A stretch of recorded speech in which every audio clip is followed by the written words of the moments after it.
Human world में reaction भी होता है तो रिस्पांस भी होता है।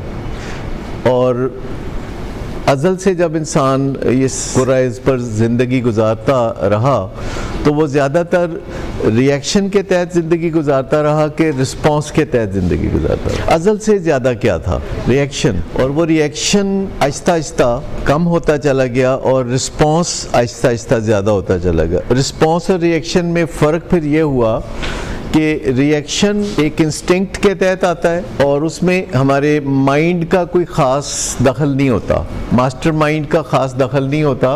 रिएक्शन आता है हमारे ब्रेन से और हमारी बायोलॉजी से, और इसके लिए अज़ल से इंसान ज़्यादातर अपने बायोलॉजी और अपने ब्रेन से रद्द अमल देता रहा है।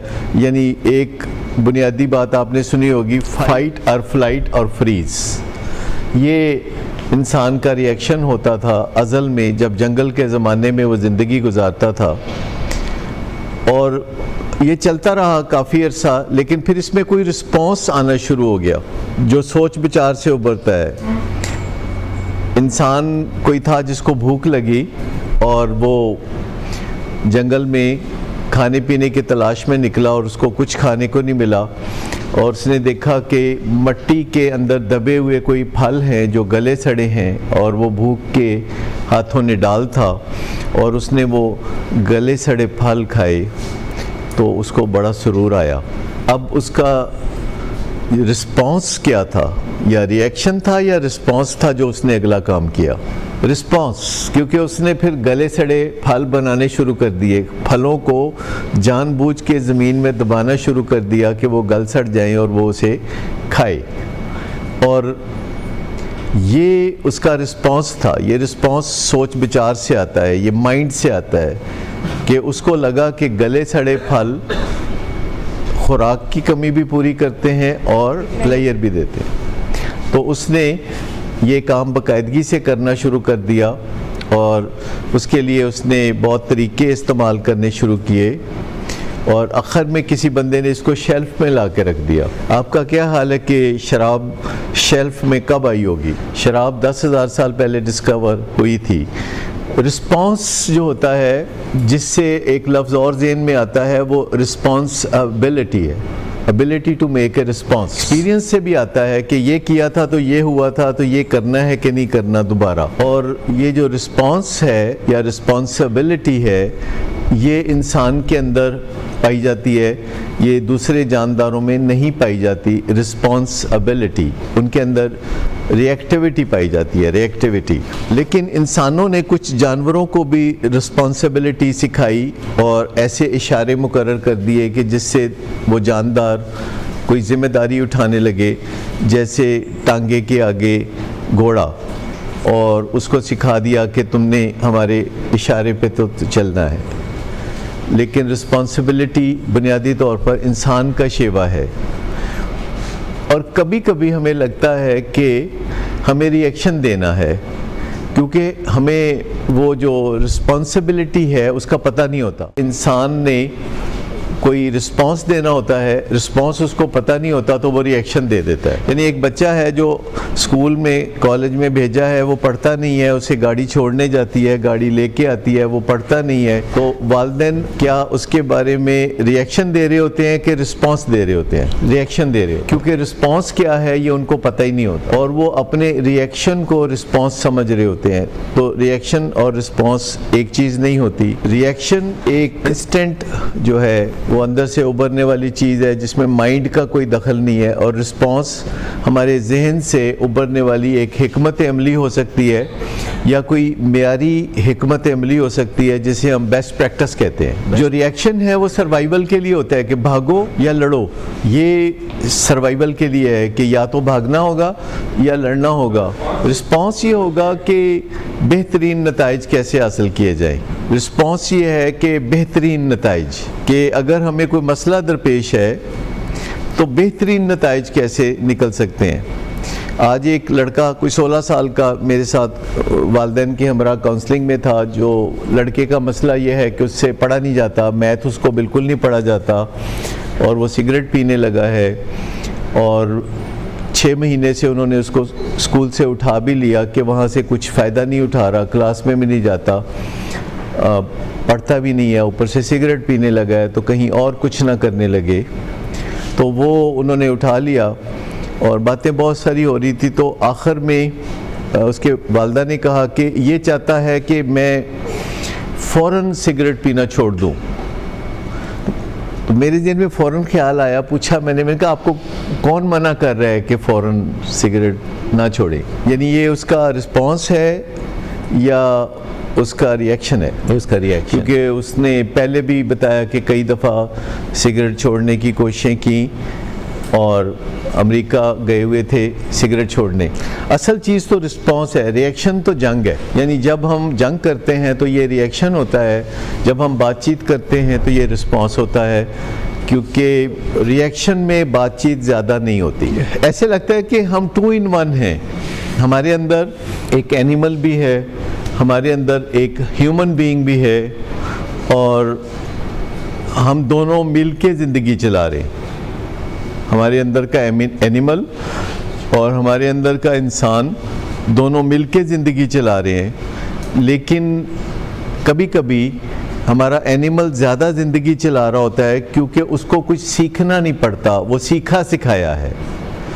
जो जानवर होता है वो सीखा सिखाया होता है, जो ह्यूमन बीइंग होता है वो एवोल्यूशनरी प्रोसेस में से गुजरा होता है, वो सीख रहा होता है।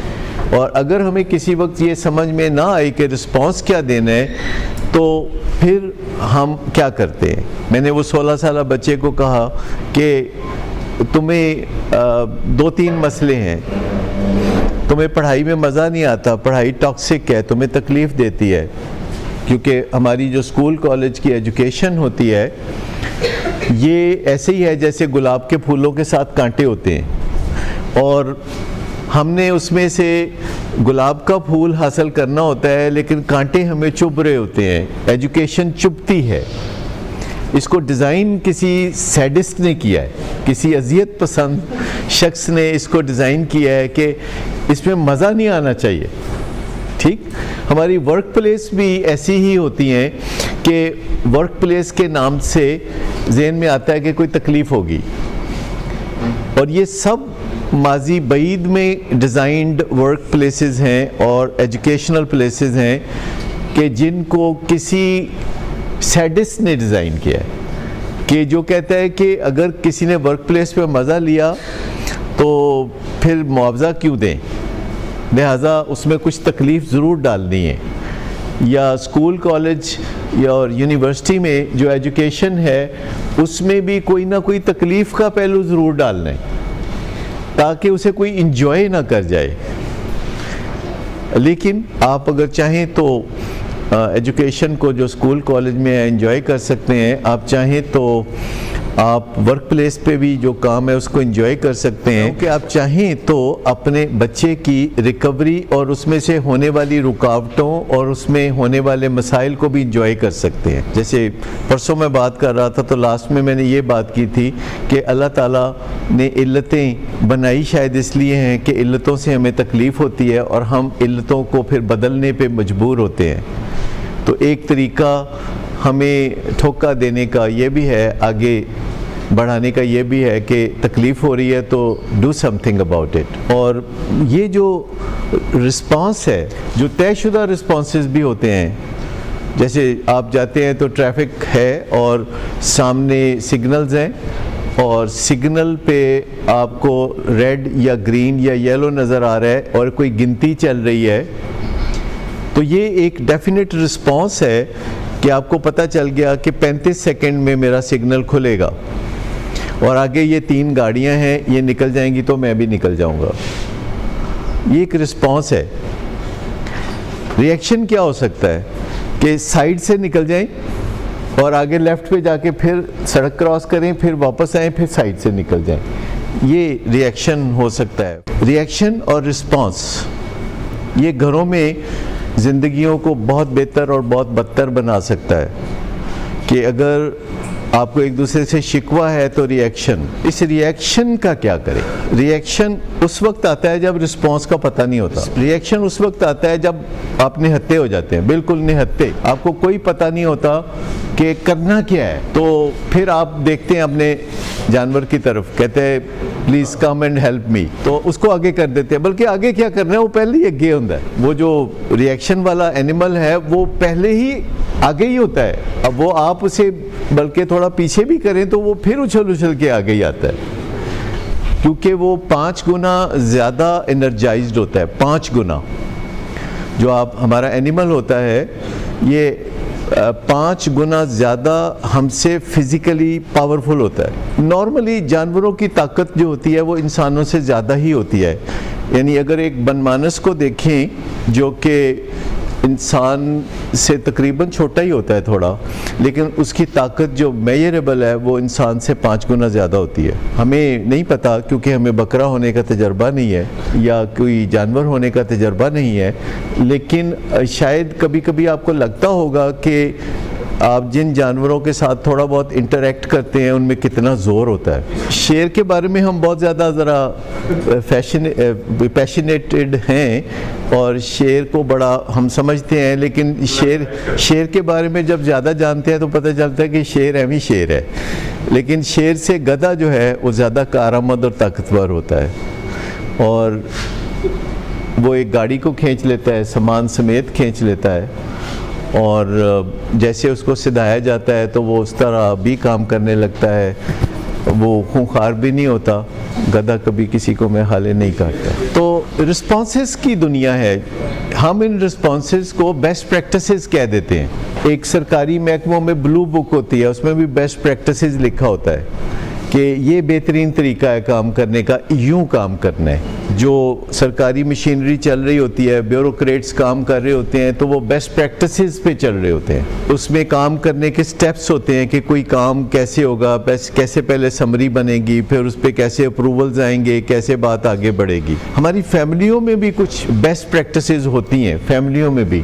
शादियों ब्याहों में आप देखें कोई कुछ आजकल बेस्ट प्रैक्टिसेस हैं कि कैसे सबको स्टेज पे बुलाया जाता है, उनके साथ एक ग्रुप फ़ोटो ली जाती है, फिर उनको कैसे खुश किया जाता है लोगों को कैसे, और एक प्रोटोकॉल है जिसके मुताबिक हम चल रहे होते हैं।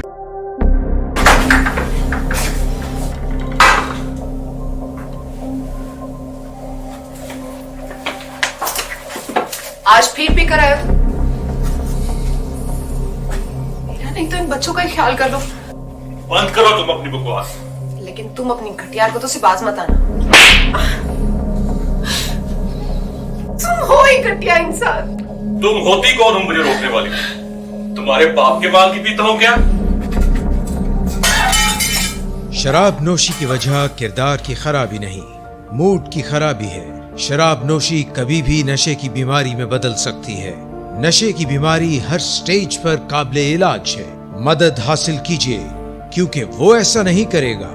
विलिंग वेज से मदद हासिल कीजिए, कहीं से भी मदद हासिल कीजिए, लेकिन फौरी मदद हासिल कीजिए। जिस मुआवजे के इंतजार में आपने बहुत देर कर दी, अब वो दस्तक दे रहा है। मदद हासिल कीजिए, मदद हासिल कीजिए, मदद हासिल कीजिए। जो वर्स्ट प्रैक्टिसेस हैं उनमें दोस्तों का हमारी ज़िंदगी में अमल दखल कितना ज़्यादा, यानी वो जो ह्यूमन रिसोर्सेज हमारे लिए कुछ ना कुछ काम आते थे, जो और कुछ नहीं तो हमें कंपनी दे देते थे। हमें लगता था कि रल के ठीक है, कल्याण नहीं ठीक, क्योंकि इंसान अकेले में तबाह नहीं होना चाहता, वो कहता है रल के तबाह होंगे सारे दिन नाल। जो वर्स्ट प्रैक्टिसेस थी वो बड़ा टाइम कंज्यूमिंग थी, उसमें बड़े बड़े रिलेशनशिप बनाने पड़ते हैं, अपने से बड़ी उम्र के लोगों के साथ भी बनाने पड़ते हैं, कुछ अपने हम उम्र के लोगों साथ बढ़ाने पड़ते हैं, और फिर किसी से कोई पैसे की सोर्स बनता है, कोई किसी के लिए जगह कोई अरेंज करता है, और काफ़ी धंधा है। ड्रग्स करना कोई खाला जी का घर नहीं है, ये कल्ले बंदे का काम नहीं, ठीक है ना। तो जब बंदा ड्रग्स छोड़ता है तो ये सारा टाइम फारिग हो गया। अब बेस्ट प्रैक्टिसेस उसमें आनी चाहिए कि नहीं आनी चाहिए? अगर बेस्ट प्रैक्टिसेस नहीं आएंगी तो वर्स्ट प्रैक्टिसेस आएंगी, क्योंकि बेस्ट प्रैक्टिसेस आनी और जो ही बैठे बैठे उसके ज़हन में ख्याल आता है, पता नहीं कहाँ से ख्याल आता है कि कॉल सेंटर च जॉब ना मैं कर ला, ए चंगी रिकवरी की तरफ कोशिश है। यानी आप असल में PhD करना चाहते हैं और आप लाहौर में शेप्स में जा रहे हैं, कहते डोले शोले बना रहा, फिर देखांगा बाद PhD।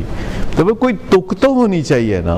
फिर खला है, वो खला आपको कह रहा है कि मुझे किसी तरह तो पुर करो, और आपके लिए आसान तरीन उस खला को पुर करना जो है वो है जो वर्स्ट प्रैक्टिसेस हैं। पता करना पड़ेगा, मुझे नहीं पता, आपको पता करना पड़ेगा गूगल पे जाके कि what are the best practices after rehab, पता करना पड़ेगा। देखे ना, अगर वो गोरे रंग के हैं या वो पढ़े लिखे हैं या वो पाकिस्तानी हैं या वो आयरलैंड के हैं, अगर अल्कोहलिज्म है तो उनके हालात काफ़ी एक ही डगर पे चल पड़ेंगे। फैमिली को जब तक हम बताएंगे नहीं तो फैमिली का जो दिमाग है वो चूँकि चलता है, वो सोचता है दिमाग, तो वो कुछ ना कुछ तो उसके लिए वो बादाम घोट के पिलाना शुरू कर देंगे। हो सकता है कि वो अनवर आम मंगा के कहें कि इससे इसकी रिकवरी को फ़ायदा होगा, वॉट एवर दे थिंक। लेकिन अगर हम जाके देखें कि बेस्ट प्रैक्टिसेस क्या हैं तो वो आपको बहुत सादगी से बताएंगे कि ये हैं बेस्ट प्रैक्टिसेस, कि जो अर्ली रिकवरी में, क्योंकि ये बहुत ही तकलीफ़ दे और हसास टाइम होता है जब आपने बहुत ही बुनियादी तौर पर ड्रग्स को छोड़ा है एक स्ट्रक्चर की मदद से और फैमिली के तावन से, और अभी आपका जो मन है वो पुरानी तरफ लपकता है, तो आपको कुछ बेस्ट प्रैक्टिसेस का ज़रूर पता होना चाहिए, क्योंकि जब फिर क्रेविंग हुई तो उस वक्त कुछ नहीं हो सकेगा, फिर हाथ पांव फूल जाएंगे। लेकिन अगर आपको क्रेविंग से पहले पता है कि जब क्रेविंग होगी तो क्या करना है, 1 2 3 ये चीज़ें करनी है, तो फिर आप बच जाएंगे, क्योंकि अगर आपके फिंगर टिप्स पे वो होंगी, वरना बीमारियां किसी का लिहाज नहीं करती। अभी कल ही हमारे एक बहुत अजीज़ डॉक्टर प्रोफेसर कल दोपहर वो अपने क्लिनिक में काम कर रहे थे और उनको उस वक्त एक हार्ट अटैक हुआ और करीबी Iqra medical complex, he was found dead. जब उनको लेके गए हैं इकरा मेडिकल कॉम्प्लेक्स, जी, ही वॉज फाउंड डेड। उनको कोई हार्ट अटैक हुआ और कोई मौका नहीं मिला। अब स्पेकुलेशन है ना, हमने सोचा कि उस पर रिसर्च करें कि हुआ क्या था। मैंने डॉक्टर इम्तियाज़ को कहा है कि आप इस चीज़ पे रिसर्च करें कि he was thin but fitness का तो पता नहीं। इससे पहले एक और डॉक्टर थे डॉक्टर हारून रशीद, तो उनको अपनी दिल की बीमारी का तब पता चला जब बिल्कुल दिल तबाह हो चुका था, और फिर भी वो अस्पताल जाने के लिए तैयार नहीं थे, और उनके एक मातहत ने उनको बहाने से मैकडोनल्ड ले जाने के बहाने से गाड़ी पंजाब इंस्टीट्यूट ऑफ कार्डियोलॉजी में मोड़ ली। तो उन्होंने कहा चलो बर्गर खाने आ, तो वो मान नहीं रहे थे अस्पताल जाने पे, तो बर्गर खिलाने के बहाने उनको गाड़ी में डाला, गाड़ी में डाल के तो उनको पंजाब इंस्टीट्यूट ऑफ कार्डियोलॉजी में ले गए और फंसा दिया। बाय द टाइम डॉक्टर्स आए तो बात ख़त्म हो चुकी थी और उनको सरवाइव ना कर सके वो। अच्छा, बीमारियां जो होती हैं उनके बारे में हमें कोई खुशगुमानी नहीं होती। बिट्स एंड पीसेस में इंफॉर्मेशन इकट्ठी होगी तो उससे कोई दूसरा फ़ायदा उठा सकता है, और हमेशा जो बेस्ट प्रैक्टिसेस हैं वो एक्सप्लोर करने से निकलती हैं। तो नशे की बीमारी से अगर आप देखिए तो बहुत लाजवाब लोग जो हैं नशे की बीमारी से दुख उठाते हैं, बहुत लाजवाब फैमिलियां नशे की बीमारी से दुख उठाते हैं और शेम की वजह से बहुत देर बाद छुपाए रखते हैं। क्या ये सिंगल मोस्ट इम्पॉर्टेंट फैक्टर नहीं है कि लंबे अरसे तक शेम की वजह से बीमारी को छुपाया जाता है? और जब भी घर में कोई उलझन होगी, जब भी हमारी ज़िंदगी में कोई उलझन होगी, तो हमें पता चलाना है कि बेस्ट प्रैक्टिस कौन सी है, इस उलझन को ठीक करने के लिए रिस्पांस क्या चाहिए, स्टेप्स क्या हैं, और उसको अंडर एस्टिमेट नहीं करना, उसको ओवर एस्टिमेट नहीं करना। उस पर 7 हैबिट्स अप्लाई कर देनी है। पहला, टेक रिस्पॉन्सिबिलिटी। दूसरा, begin with the and in mind के कुछ नहीं करेंगे तो तबाही होगी। तीसरा, प्रायोरिटाइज कर लें कि ये सबसे पहले होगा। चौथा, विन विन के ज़िंदगी को विन विन बनाना है, अपने और अपने घर वालों के लिए और अपने और दुनिया के लिए। और फर्स्ट, सीक टू अंडरस्टैंड, यानी डिजीज़ कॉन्सेप्ट को समझना है कि मलेरिया क्यों होता है किसी को, हार्ट अटैक क्यों होता है, डायबिटीज़ क्यों होती है और बहुत सी बीमारियां क्यों होती हैं। फिर सिनर्जी कि दूसरे लोगों का तावन लेना, ये सोचना कि मैं अकेला कर लूँगा, मैं अकेला बहादुर हूँ, ये बात कारआमद नहीं है, ये बात फ़ायदेमंद नहीं है कि मैं अकेला कर लूँगा। और 7th हैबिट सबसे ज़्यादा मज़े की है, सबसे ज़्यादा आसान है कि नॉलेज स्किल्स लेना, शार्पनिंग द सॉ। और आज के ज़माने में मैं आपको बताऊं कि आप सोच भी नहीं सकते कि आप कितने खुशकिस्मत ज़माने में ज़िंदगी गुजार रहे हैं। कि जब मैं टीनेजर था तो there was no internet, there was no smartphone, there was no computer, किताबें भी कोई नहीं होती थी। पाकिस्तान में ज़्यादा से ज़्यादा टेक्स्ट बुक्स होती थी और कुछ भी नहीं होता था, और लोग भी नहीं बताते थे। मैं बताऊं कि मेंटरिंग का रवाज जितना आज हो गया है पहले नहीं था। आई वॉज़ वेरी फॉर्चुनेट कि मुझे जो डॉक्टर्स मिले वो मेंटोर्स थे। डॉक्टर जमशेद तलाती जो आगा खान में अभी भी प्रोफेसर एमराइटस हैं, वो मेरे पहले मेंटोर थे। और डॉक्टर आसिफ चौधरी UCH में जो ऑर्थोपेडिक सर्जन थे वो मेरे दूसरे मेंटोर थे। डॉक्टर शनाज सईद वो तीसरी थी। तो I was very lucky in that कि मुझे मेंटर्स बहुत अच्छे मिले। ये कोई मेंटोर ऐसा तकाजा अगर करे तो वो मेंटोर नहीं है। असल बात ये है कि ये एक ऐसा खामोश रिश्ता है जिसके लिए कोई इजाबो कबूल की भी ज़रूरत नहीं है। ये एक ऐसा रिश्ता है जो या तो होता है या नहीं होता, और ये दो तरफ़ा होता है और स्पिरिचुअल है कि आप किसी से कोई चीज़ सीखना शुरू करते हैं तो spiritually you are connected, you are elevated. आप शेम से निकल जाते हैं, आपको पता होता है कि मैं तो कुछ नहीं पर मैं जिससे कनेक्टेड हूँ वो बहुत कुछ है। तो हमारी ज़िंदगियों में भी ऐसे लोग होते हैं कि जो हमें एलिवेट करते हैं। लेकिन जो हम रिस्पांस की बात कर रहे हैं, ये बावजूद इसके कि हर एक की एक्सेस हैरत अंगेज़ तौर पर इंटरनेट तक है, यानी हैरान कुन हद तक ये चीज़ पॉपुलर है। मैं कई दफ़ा जाता हूँ, ये PC जाता हूँ तो वहाँ कोई गार्ड्स हैं तो वो मिलके कहते हैं कि हमने आपकी वीडियोस देखी है। तो मैं कहता अच्छा ये गार्ड्स कैसे वीडियोस देखते हैं? तो उनके पास भी स्मार्टफोन होते हैं और उनके पास भी बड़ी अपॉर्चुनिटी होती हैं टाइम के एतबार से, कभी कोई फुर्सत हुई तो वो देखते हैं। तो मैंने देखा है कि ये बहुत अवेलेबिलिटी है, लेकिन हम उसमें से जो चीज़ देखते हैं, जो हमारी चॉइस है, वो बाज़ औक़ात कोई बहुत ज़बरदस्त नहीं होती। हमें मसला होता है और हम उस मसले को वहाँ नहीं लिखते। हम सब कुछ लिखते हैं, हमें लगता है हमारे मसले के बारे में वहाँ कुछ नहीं होगा, हमारा वाकफ़ नहीं है गूगल। ऐसे लगता है आपको? आपको कभी तजर्बा हुआ हो कि आपने गूगल पे कोई क्वेरी लिखी हो और जवाब आया हो कि मैंने नहीं पता? मेरी फादर से बात होती है तो उलझन पैदा होती है, मदर से बात होती है तो उलझन पैदा होती है, मेरे जहन में अजीबो गरीब ख़यालात आते हैं। लेकिन अगर मैं जाना शुरू कर देता हूँ गूगल पे और रेलेवेंट क्वेश्चन पुट करना शुरू करता हूँ, या अपने सेल फ़ोन के पास बैठ के मैं अपनी वालदा से बातें कर रहा हूँ और रिकवरी की बातें कर रहा हूँ, या कोई ऐसे कीवर्ड्स बोल रहा हूँ, तो आप यूँ समझें कि तमाम का तमाम इंटरनेट जो है वो किसी खसूसी विजडम की वजह से अपना रुख आपकी तरफ मोड़ लेता है और suddenly by chance, so called by chance, आप यूट्यूब पे जाते हैं या गूगल पे जाते हैं और देखते हैं कि आगे वो चीज़ है जो कि आपको चाहिए। क्योंकि ये सारा गोरखधंधा ही इसी तरह बनाया गया है कि अगर फ़र्ज़ करें कनाडा में टोरंटो में कोई खातून उम्मीद से हो गई हैं तो अगले दिन उनके सेल फ़ोन पे ऐसी चीज़ें आनी शुरू हो जाएंगी जो उनके काम की हैं, और उनको पता भी नहीं होगा कि ये बाई चांस हो रहा है या ये किसी इरादे से कोई मनूवर्ड है। तो आप चाहें तो इसे अपने हक़ में भी इस्तेमाल कर सकते हैं कि अगर आप 2-4 दफ़ा गूगल पे लिखते हैं कि ये मेरा मसला है, ये मेरा तनाज़ा है, मैं इधर जाना चाहता हूँ, मुझे ये मुश्किल है, तो ख़ास आपकी प्राइवेसी में आप देखेंगे कि आप गूगल पे कुछ लिख रहे हैं तो वो फेसबुक पे वो चीज़ सामने आ रही है, फेसबुक पे कोई चीज़ देख रहे हैं तो वो यूट्यूब पे सामने आ रही है।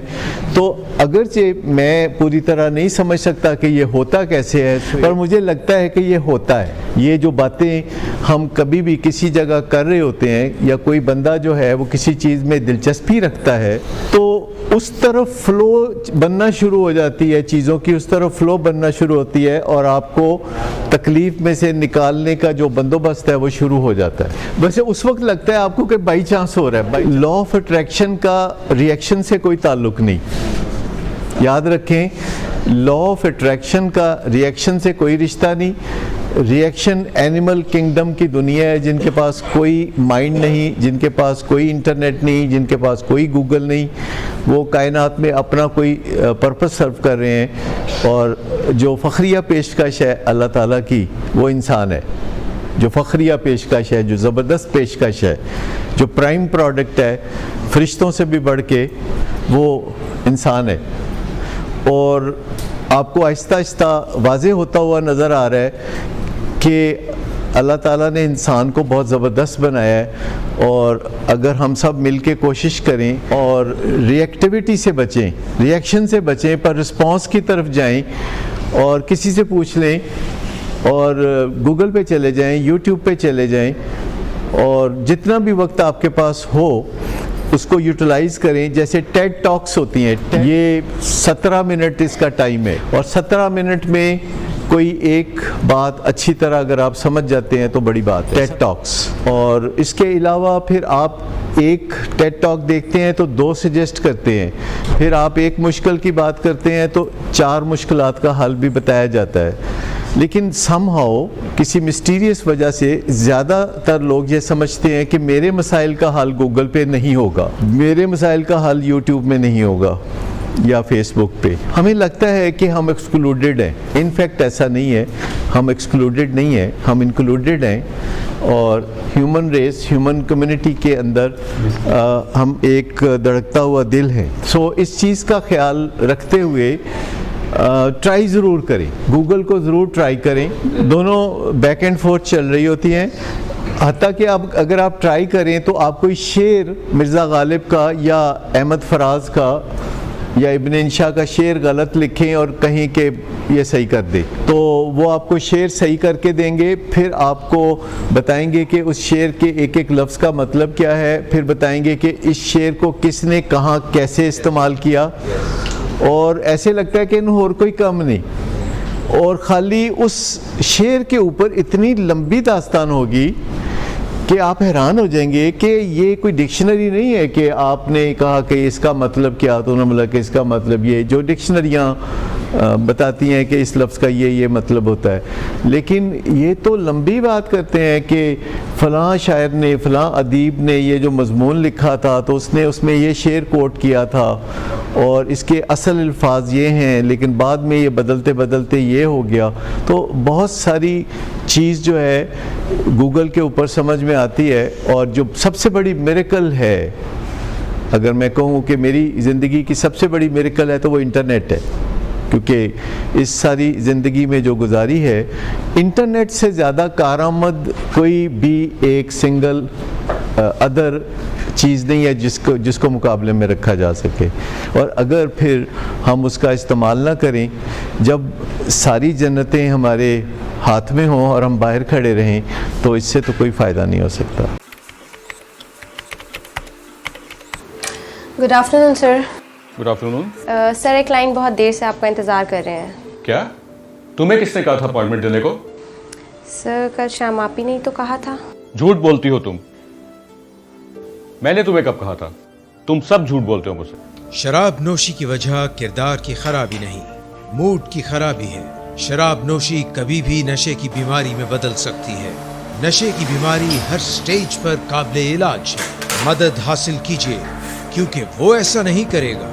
विलिंग वेज से मदद हासिल कीजिए, कहीं से भी मदद हासिल कीजिए, लेकिन फौरी मदद हासिल कीजिए।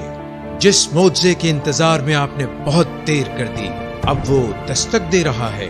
मदद हासिल कीजिए, मदद हासिल कीजिए, मदद हासिल कीजिए।